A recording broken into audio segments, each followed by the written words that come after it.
Oh, welcome to the latest episode of the Red and White Show. Joining me for this one, Rovers defender Charlie Seaman and Club Doncaster media manager Liam Oden. Charlie, 6 starts out of the last 8 games. You must be really pleased with that run of games under your belt. Yeah, definitely. Obviously with the first half of the season, I didn't really play much, and obviously since the gaffer's come in, I've played a lot more games, and I just want to make sure that I can try and start the rest of the games this season, and at least just finish it off on a good note, going into the off season. Would you say it's the best you've felt during your time here and getting that rhythm back in your games, even though it's not been the best run of results for one reason or another?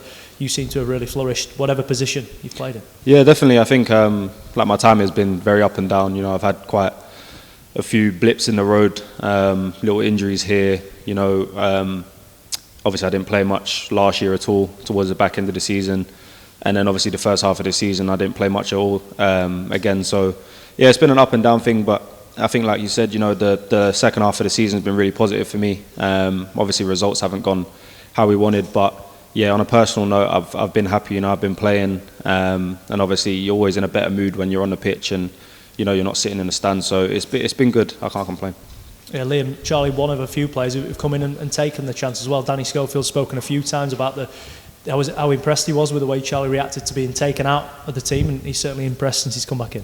Yeah, and that's what you want as a head coach, as a manager. You want players when they get that opportunity to really take it. And as you said, Charlie's done that, and and responded really well to the advice he's been given, to the comments that the gaffer's put to him, and he's reaping the rewards right now. You think that versatility's helped the squad as well, because we've seen him pop up on the left and on the right, so that even when there has been injuries, Danny's known that Charlie can fill in several different positions. Yeah, I think certainly with the injury situation as it has been over these last few weeks, injuries popping up all over the team, having someone that can, you can call on who's going to do a job in any given position really is massive. What's going through your mind, Charlie, when you have a run of games, and I think it was after that Mansfield defeat, wasn't it, in January, when you then came out for a little bit? Was it in the back of your mind to do everything you possibly could to fight your way back into the team? Yeah, definitely. I think sometimes you can lose your way a bit. I think after the Mansfield game, I probably didn't react in the best way possible. I didn't, obviously wasn't happy with my performance in the first place, and then obviously, no one likes getting dropped, but it was obviously, it was the right decision by the manager. I never expected to play the next game anyway, but it was more just about doing the right things in training, and the gaffer pulled me and just said, your standards have dropped a bit in training, which I was actually grateful for. At least you know where you stand and stuff. And then, like you said, from there, you kind of know that you've got to get yourself back in the team. You've got to do everything right on and off the pitch. And yeah, when you come out of the team, it's just about being the best professional you can. So I tried to do that, and yeah, got myself back in the team. So I just got to make sure that every day I'm training hard and I'm being a good person around the building, and trying to help the team in whatever way I can. You mentioned it's been a bit of an up and down 2 years. Has that made you stronger though, as a player and as a person, when you look back on it? Yeah, 100%. I think 2022 as a season, bar maybe the last month, was probably the most draining year of football I've ever had, since I was a kid. So yeah, it was kind of hard to get through that year. Around the summer I didn't know what I was doing, didn't know whether or not to stay or go, and then obviously the start of the season didn't go how I wanted it to either. I wasn't playing much and stuff. So yeah, it's been an interesting 2 years. The last few months have obviously been a lot more positive, and I've really enjoyed it. So hopefully it's on and upwards from now. It's been a difficult run of results, as we touched on earlier on. How is that as a player who, if you've not had many opportunities at the start of the season, then trying to take them in a team that maybe is struggling a little bit? Do you have to sort of put the team first as well as your own ambitions? Yeah, I think it's on both sides really. You've also got to think about yourself. For whatever reasons, some boys are out of contract, some boys are not. Everyone's playing for something. So as much as the team's important, you've also got to think of yourself, and as much as yourself's important, you've got to think of the team.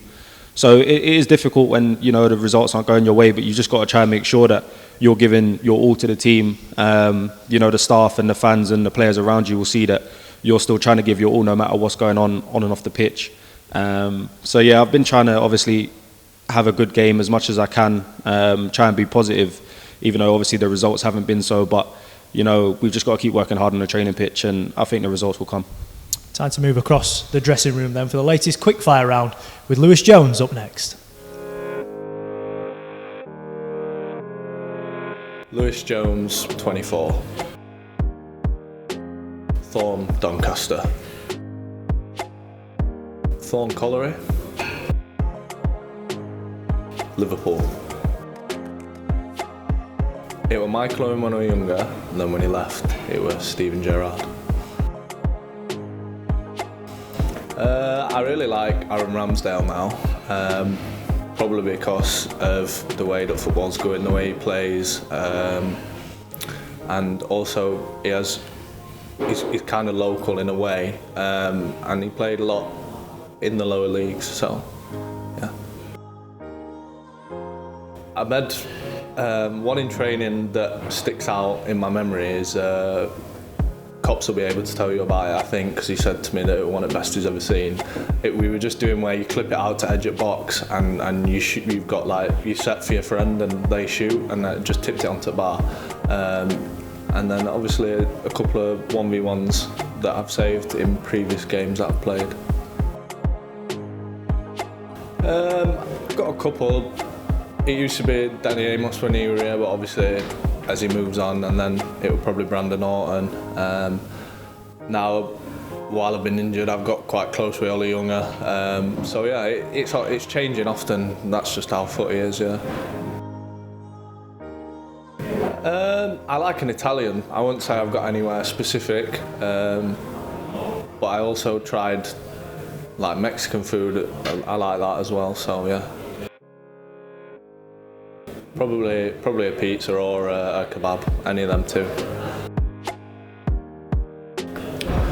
I used to be really scared of heights to the point where I'd probably cry, but I've slowly been starting to get over that, and like I used to hate roller coasters because of it, but I've chalked off Alton Towers and all that, so I'm doing all right. Yeah, I wouldn't say there's no that sticks out in my head as a biggest fear anymore.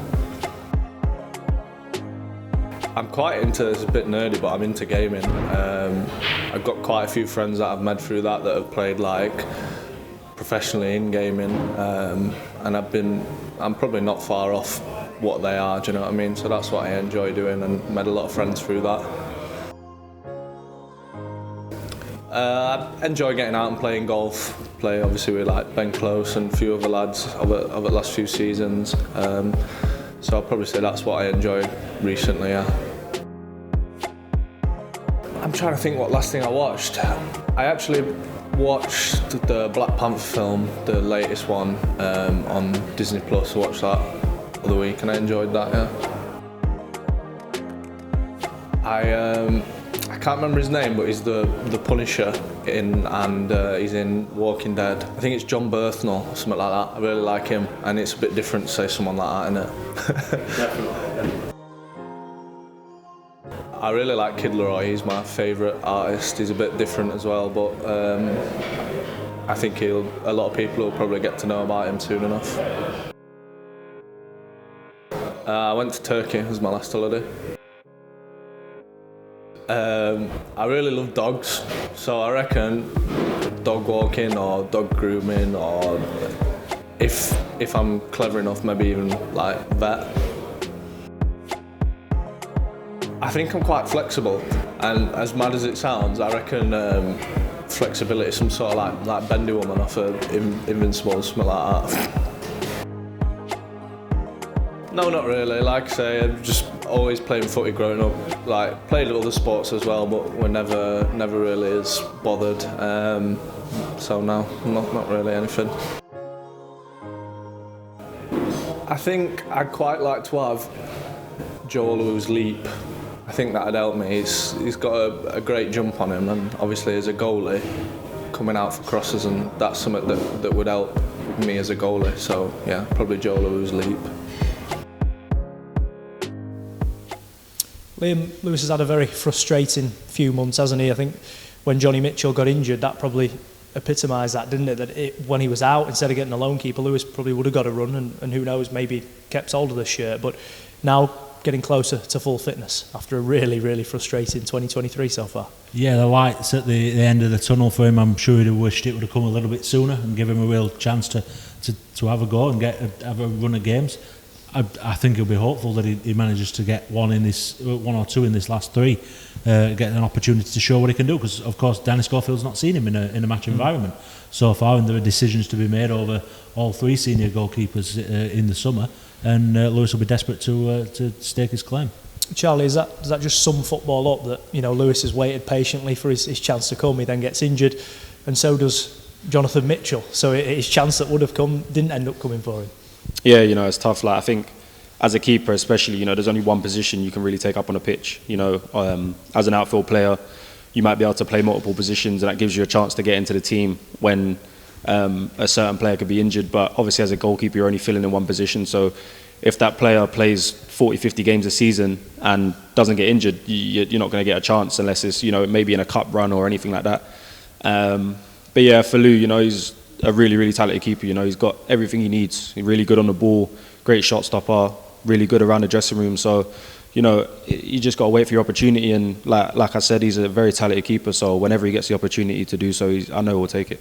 Yeah, one who has taken his chance recently, Aidan Barlow's currently enjoying his best run of form in a Rovers shirt, and he says that's down to his confidence growing each week.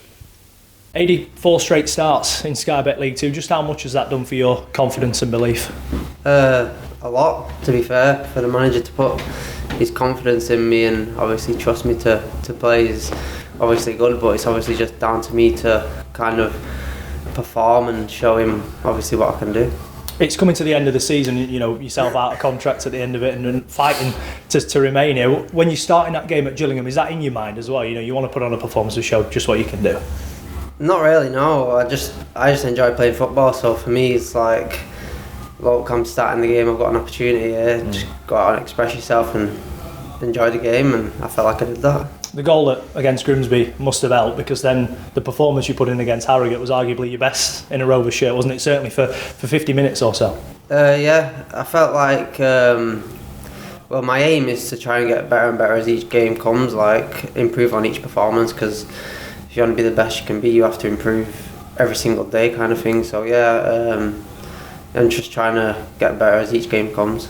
Both goals were fairly similar, coming in off that little left-hand pocket. You feel that's where you are at your best, when you can drift between the lines and receive the ball in dangerous areas? Yeah, I enjoy receiving in the lines, finding that space and getting on half turn, going forward, dribbling and linking with other players.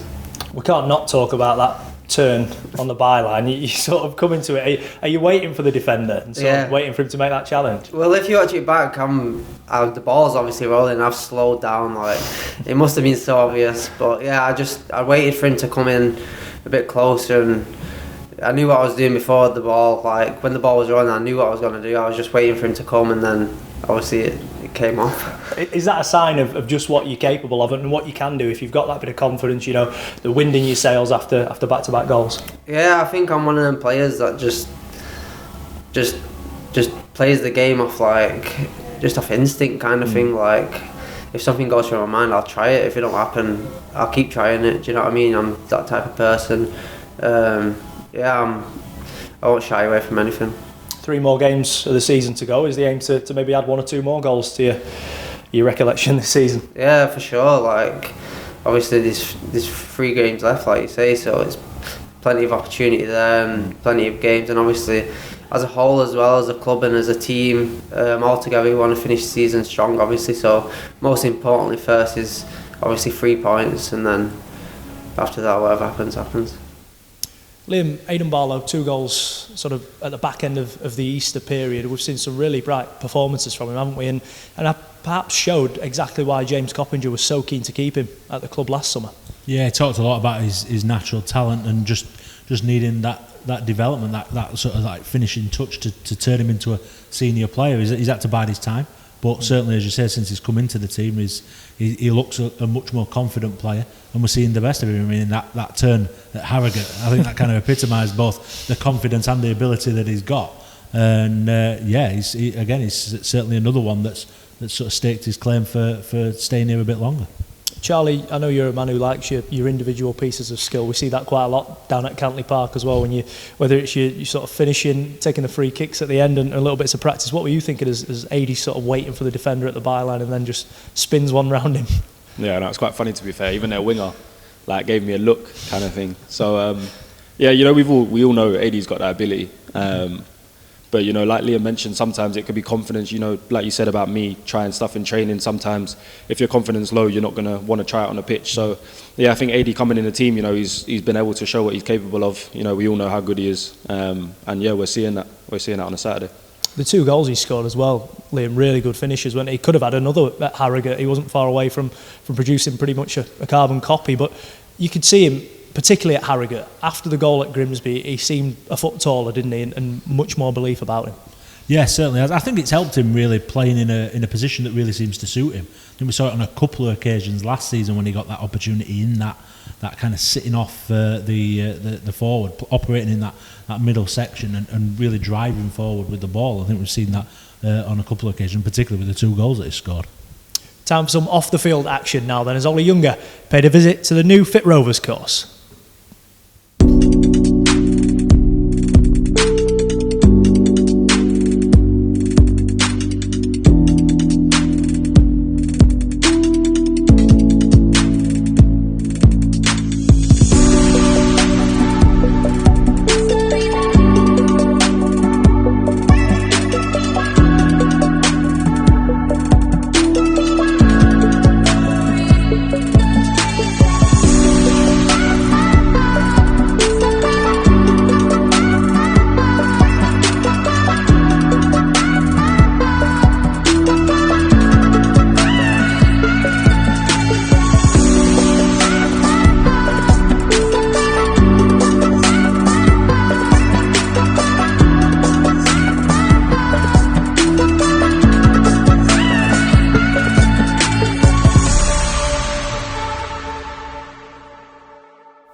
Liam, good news recently for the foundation with that recognition for the Fit Families project, again highlighting the great work that they do.